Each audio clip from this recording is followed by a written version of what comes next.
The Top Floor Please podcast, where women in leadership rise together. I'm your host, Melissa McCormick, executive coach and founder of the Grace and Salt Leadership Academy. This is your space to find clarity, grow in confidence, and lead with bold authenticity. Whether you're navigating the boardroom, building your team, or stepping into new territory, you're not alone. Let's talk real challenges, real growth, and real leadership because the top floor isn't just a place, it's a mindset. Alrighty then, let's get started. Are you the leader that everyone comes to? You know who I'm talking about, the fixer, the problem solver, the one with the answers, the one who jumps in quickly, the one whose office door is always open and they're always available, right? When something goes wrong, you handle it. And while this might feel productive, it may also be one of the biggest reasons that your team isn't growing. Because leaders who solve every problem, often unintentionally, you might create dependency, bottlenecks, burnout, limited team confidence, reduced strategic capacity. And perhaps more importantly, you can become the ceiling instead of the catalyst. And so today we're unpacking why constantly solving problems may be holding both you and your team back, and how stronger leaders shift from fixer to developer. Welcome to the Top Floor Please podcast. This is the podcast for leaders who are ready to stop drowning in the day-to-day. You want to get out of the weeds and you want to start leading with greater clarity, confidence, and strategic influence. I'm Melissa McCormick, your host, and I always wanted to be a lawyer, right? I always wanted to be arguing cases in the courtroom. But instead, I traded that courtroom for the boardroom. And then now I help leaders stop arguing with their calendars, simplify their leadership, and start running the business instead of the business running them. Today, we're tackling one of the most common traps high-performing leaders fall into. And that's just plain and simple, solving too much. So, I guess the big question we're going to start out with here today is why are leaders, why their default is to fixing problems? Like, why do leaders default to fixing problems? Many leaders, they solve things constantly, and they do it because they're capable. Yeah, they know, they've been around. They do it because they're efficient. They've got it, they've got experience. They've been around for a while. They do it because they care and they want to help. They also want results. They want to be helpful. They feel responsible. And most of the time that works. Like it's great for the short term, right? Problems get solved, deadlines get met, finances are met, and we made our numbers, pressure decreases. But over time, constant fixing creates organizational weakness. Right, over time. So I'm going to just bring a little bit out in my book. So in my book, Grace and Salt, I talk about this, and I talk about teaching employees to fish. Right, that Chinese proverb that is teaching a man to fish. Right, give a man to fish and feed him for a day. Teach a man to fish and feed him for a lifetime. And so we talk a little bit about that. And so when we are solving problems like that, I call it in the moment decision making. So here's what I say. In the moment, it's easier to tell the employee the decision. And at that moment, it appears it's best for the customer or for whomever is on the receiving end of this as well, right? It's a short-term solution, but that hidden cost of being the fixer is when leaders are always provide the answers. Here's what happens. Teams may stop thinking independently. Confidence weakens. Initiative decreases. Accountability shifts upward. They don't have to be accountable for anything because, after all, you told them what to do. And therefore, you as a leader become overloaded. Eventually, what happens? Every problem climbs back to your desk and you're working, 10 hours a day wondering, why am I doing all of this stuff? Well, this is because you're sitting there, you're feeling exhausted, you're feeling frustrated, you're feeling necessary, right? But you're also stuck. And so we're going to talk a little bit about that today. Fixing versus developing, fixing people's problems versus developing people to fix their own problems. Right? Fixing, what does that do? It solves today's issue. That's what I was talking about, in the moment decision making. And I use an example of an organization where Maria comes running into her supervisor's office. And so Tony, who is her supervisor, he immediately fixes it, right? Now, I say in here, Tony missed a perfect opportunity to teach the employee to fish. The way he handled the situation was short sighted. In the moment, it made sense to quickly make a decision. But in doing so, Maria wasn't taught anything except to come to Tony each and every time she needs a decision made, right? It's conditioning. The customer was upset whether it took Maria 2 minutes or 5 minutes to get a final decision. The amount of time it took to get an answer should not have been the focus. But in the moment, both Tony and Maria wanted to get an answer to the customer as fast as possible, and they focused on the wrong metric. Yeah. So when you're fixing, when you're in the moment decision making as a leader, it's short sighted. You're fixing the moment, or you're fixing the issue then, but you're not developing. So developing, what does that do? Developing builds tomorrow's leaders, right? Remember, we always want to know our succession plan. We always want to be developing that person that can take my place when I'm going to be promoted into the next role. And strong leaders understand this. They understand that their role is not to carry every answer. They do not have to be the person who knows all of the answers. Their role is to build greater leadership capacity. So what does that mean? That means that it requires coaching. You have to become a coach. It requires questions. It requires delegation, patience, and teaching. Super important, right? So we talk about that.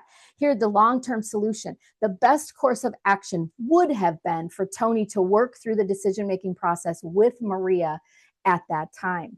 Helping her evaluate the situation and determine the best decision would teach her to fish. And next time, she'd know the correct decision to make, therefore helping the customer immediately and not bothering Tony. And she feels pretty good about herself that she's been given autonomy to make those decisions. So this matters for executive growth, because if you remain the primary solver, then you will struggle to scale. You will struggle to delegate, to think strategically, to lead enterprise-wide or company-wide, right? To rise beyond operations, because executive leadership is not about personal productivity. It's about organizational effectiveness. Organizational effectiveness. And that is super important. So we don't want to do the in the moment decision making. So how do you do that, right? How do you do that? And so I just have a little call out here in my book that says how to stop the urge to jump to decision making mode. Here's a tip. I want you to write breathe, seed, SEED, like you're seeding because you're planting a seed in this person to develop. Or you could write the word fish because it's going to remind you to teach this person to fish. Write it on your whiteboard in your office. The reminders to breathe, slow down, plant a seed, and teach them to fish. Also, write them on a sticky note and carry it with you. When an employee approaches you with a decision-making opportunity, look at those words to remind you it is a teaching moment. These words help to focus on the employee's growth and development and not on the decision, right? You are looking long-term and not short-term in the moment. I want you to think about this. Here's what to do, right? That's going to be the in the moment decision making. I want you to try this. What do you recommend?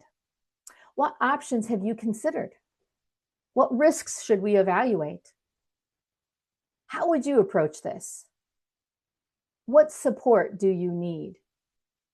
Because this does one super, super important thing, and that is it builds ownership and accountability. So I think I've talked about this before. You know, I've got all these books around my my office, many of them I've read and many of them I have not. But there is one called Extreme Ownership. It's How U.S. Navy SEALs Lead and Win. It's by Jocko Willink and Leif Babin. And it's excellent.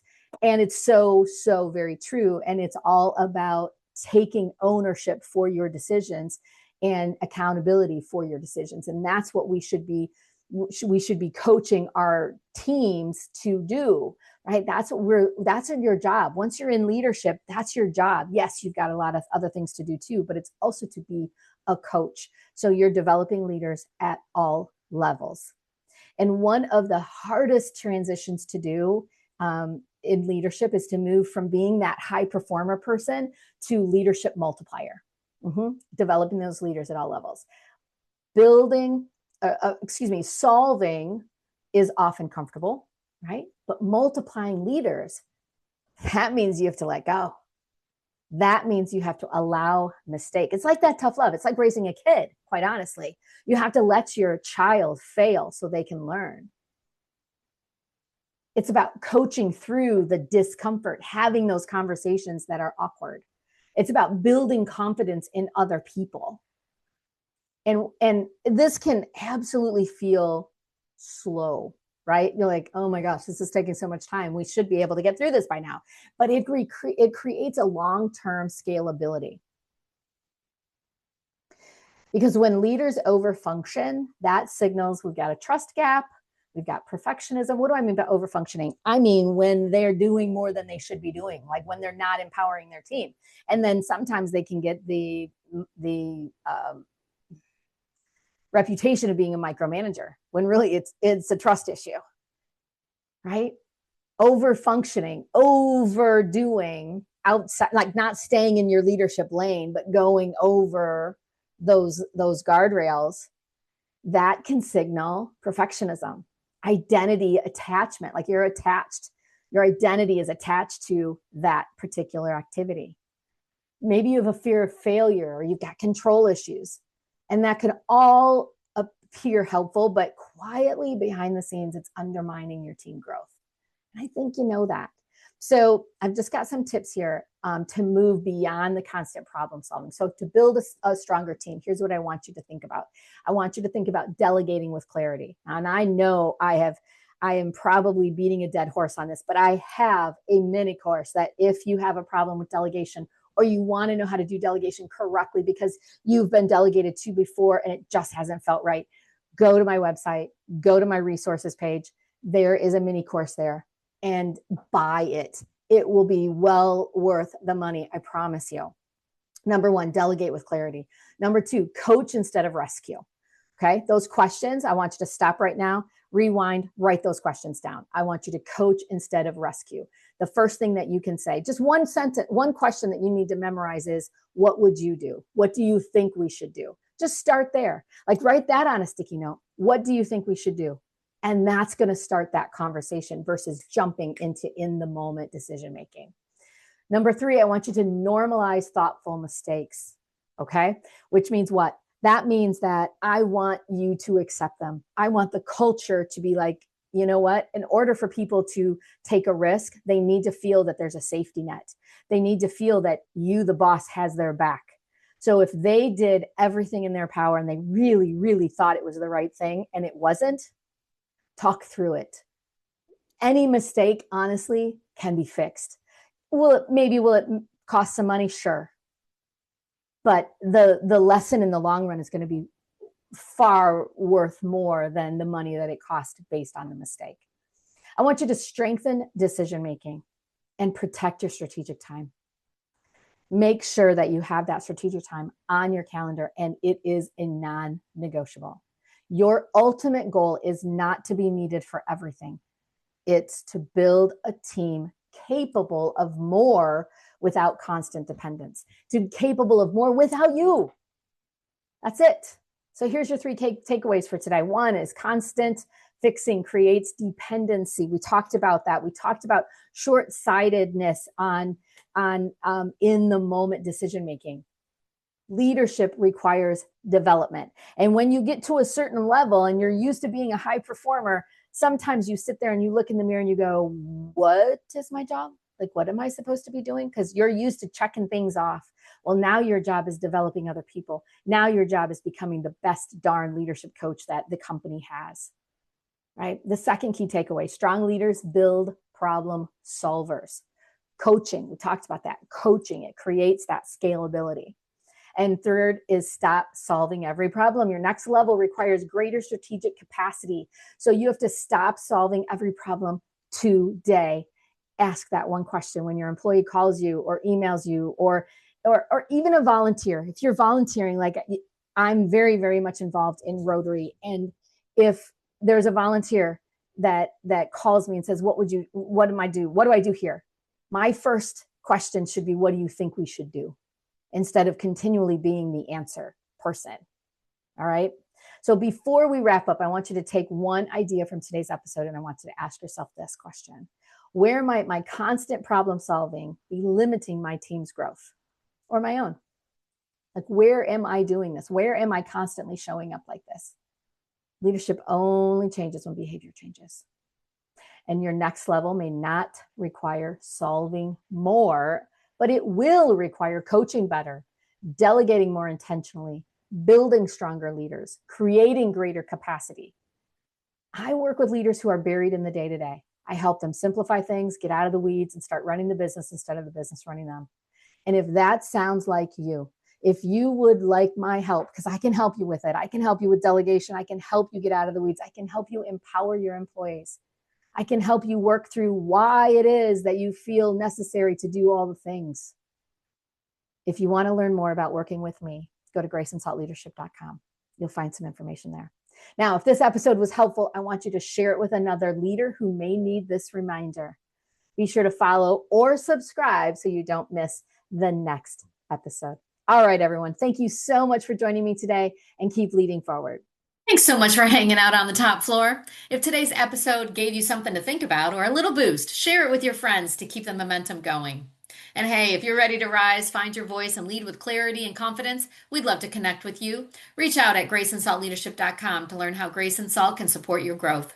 Remember, you don't have to lead like everyone else, just lead like you. All right, I'll see you next time on the top floor.